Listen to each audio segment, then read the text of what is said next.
네, 찬송가 288장 찬양하겠습니다. 찬송가 288장 찬양 드리겠습니다.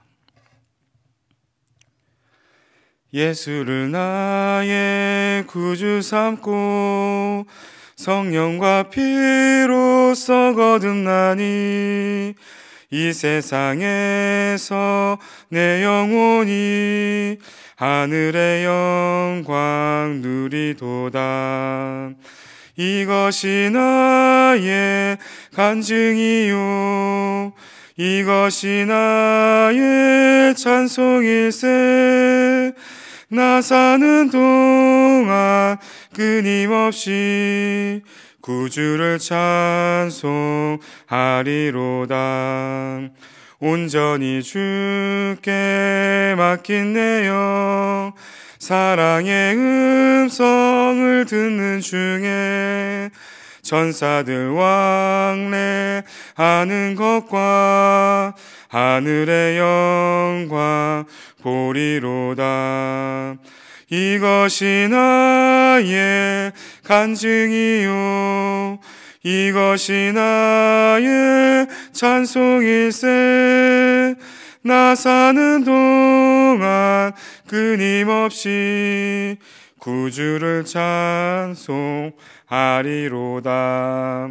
주 안의 기쁨 누림으로 마음의 풍랑이 잔잔하니 세상과 나는 간 곳 없고 구속한 주만 보이도다. 이것이 나의 간증이요 이것이 나의 찬송일세. 나 사는 동안 끊임없이 구주를 찬송하리로다. 아멘. 네, 하나님의 말씀은 사도행전 16장 16절에서 32절까지입니다.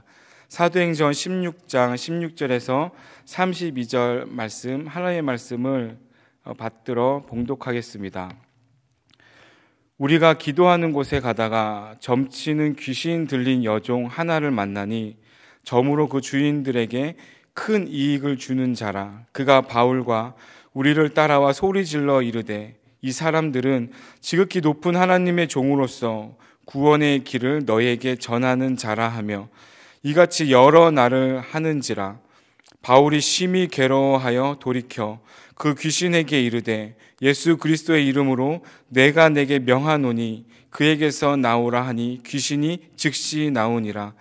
여종의 주인들은 자기 수익의 소망이 끊어진 것을 보고 바울과 실라를 붙잡아 장터로 관리들에게 끌어갔다가 상관들 앞에 데리고 가서 말하되 이 사람들이 유대인인데 우리 성을 심히 요란하게 하여 로마 사람인 우리가 받지도 못하고 행하지도 못할 풍속을 전한다 하거늘 무리가 일제히 일어나 고발하니 상관들이 옷을 찢어 벗기고 매로 치라 하여 많이 친 후에 옥에 가두고 간수에게 명하여 든든히 지키라 하니 그가 이러한 명령을 받아 그들을 깊은 옥에 가두고 그 발을 착고에 든든히 채웠더니 한밤중에 바울과 실라가 기도하고 하나님을 찬송하며 제수들이 듣더라.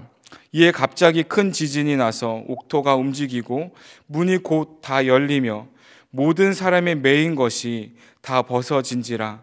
간수가 자다가 깨어 옥문들이 열린 것을 보고 제수들이 도망한 줄 생각하고 칼로 빼어 자결하려 하거늘 바울이 크게 소리질러 이르되 내 몸을 상하지 말라. 우리가 다 여기 있노라 하니 간수가 등불을 달라고 하며 뛰어들어가 무서워 떨며 바울과 실라 앞에 엎드리고 그들을 데리고 나가 이르되 선생들이여 내가 어떻게 하여야 구원을 받으리이까 하거늘 이르되 주 예수를 믿으라. 그리하면 너와 내 집이 구원을 받으리라 하고 주의 말씀을 그 사람과 그 집에 있는 모든 사람에게 전하더라. 아멘. 상황에 흔들리지 않는 믿음을 소유하시기 바랍니다. 이 바울과 실라는 점치는 귀신 들린 그 여종에게서 귀신을 쫓아냅니다. 이로 인해 그 수입원이 끊기게 되어서 여종의 그 주인들은 또 바울과 실라를 고발하게 되고, 관리들은 두 사람을 심하게 때린 후에 감옥에 가둡니다. 성령님의 인도하심에 따라 또한 치유 사역을 바울과 실라가 누명을 쓴 채 감옥에 갇히게 되므로, 근데 감옥에 갇혀서도 불구하고 치유 사역을 시작합니다. 그러나 고통 속에서 이 두 사도는 하나님께 기도와 찬송을 드렸다는 것이 우리에게는 도전이 되고 우리가 묵상해야 될 그 말씀입니다. 우리가 그 현장에 들어가 보면은 억울하게 누명을 쓴 채 감옥에 들어갔습니다. 하지만 그 사도들은 치유 사역을 펼칩니다. 그 고통 속에서도, 그러니까 그 어려움, 그 고통 속에서도 과연 우리들은 하나님께 기도와 찬송을 드릴 수 있겠습니까? 이들의 기도와 찬양은 감옥 안에 다른 죄수들도 듣게 됩니다. 이때 갑자기 큰 지진이 나서 문이 열리고 옥문이 열리고 모든 사슬이 이제 풀어졌습니다. 바울과 실라는 자유인이 되었음에도 불구하고 도망가지 않습니다. 그대로 감옥 안에 머무릅니다. 근데 왜 감옥 안에 왜 머무를까요? 자신들을 감시하고 있는 간수까지도 복음의 그 전파의 대상자로 섬겼기 때문입니다. 바울은 간수에게 복음을 전하였고 그 결과 간수와 그런 간수의 그런 가족들까지 구원을 얻게 되는 그 영광스러운 순간을 묵도합니다. 교훈입니다. 이처럼 우리 또한 하나님의 부름을 받은 자들이라면은 매 순간 하나님께서 우리 가운데 섭리하십니다.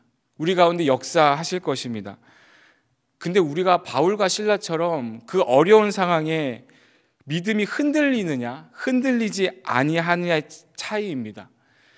상황에 흔들리지 않고 기도하고 찬송을 하고 이 바울과 실라처럼 우리가 복음을 전파하고자 하면은 생명을 살리는 기적이 일어난다는 것입니다.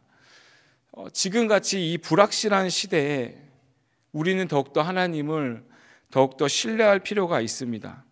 여러분들이 생각하는 하나님, 우리가 믿는 그 하나님은 과연 어떤 분이십니까? 정말 예측할 수 없는 그런 상황과 그 슬픔의 그런 한복판에서도 우리가 서 있다면은 이 힘든 시기에 어떻게 우리가 믿음을 지킬 수가 있겠습니까? 참으로 견디기 어려운 일에 우리 그리스도인에게 발생이 된다면 어떻게 해야 할까요? 늘 양자택일로 선택을 할 수 있습니다. 상황에 흔들리지 않는 믿음을 우리가 소유하게 된다면 우리가 하나님을 더욱더 의지하게 될 것이고, 상황에 흔들리는 믿음을 우리가 소유하게 되면은 하나님을 외면하게 될 것입니다.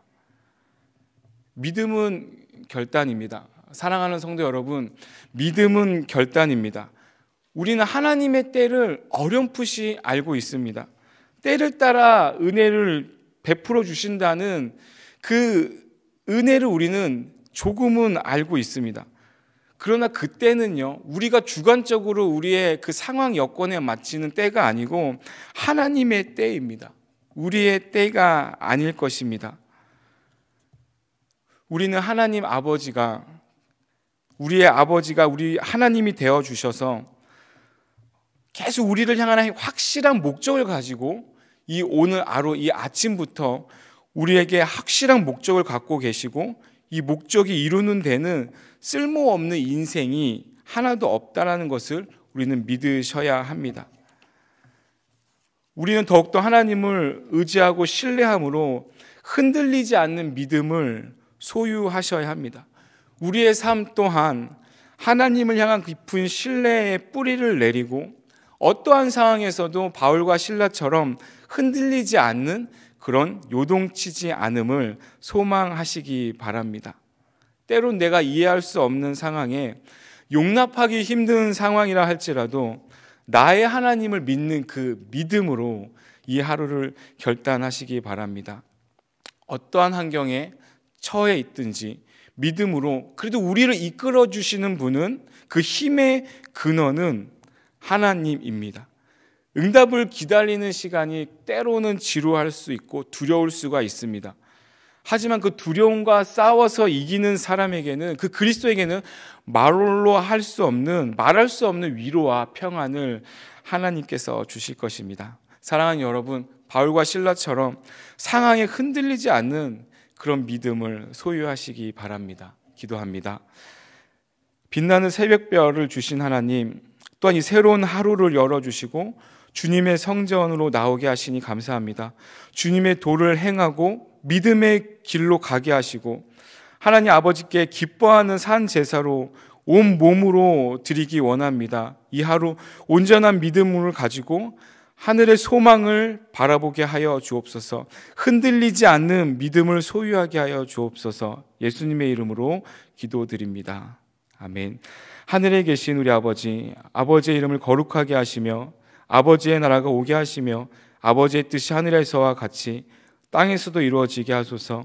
오늘 우리에게 일용할 양식을 주시고 우리에게 잘못한 사람을 용서하여 준 것 같이 우리의 죄를 용서하여 주시고 우리를 시험에 빠지지 않게 하시고 악에서 구하소서. 나라와 권능과 영광이 영원히 아버지의 것입니다. 아멘.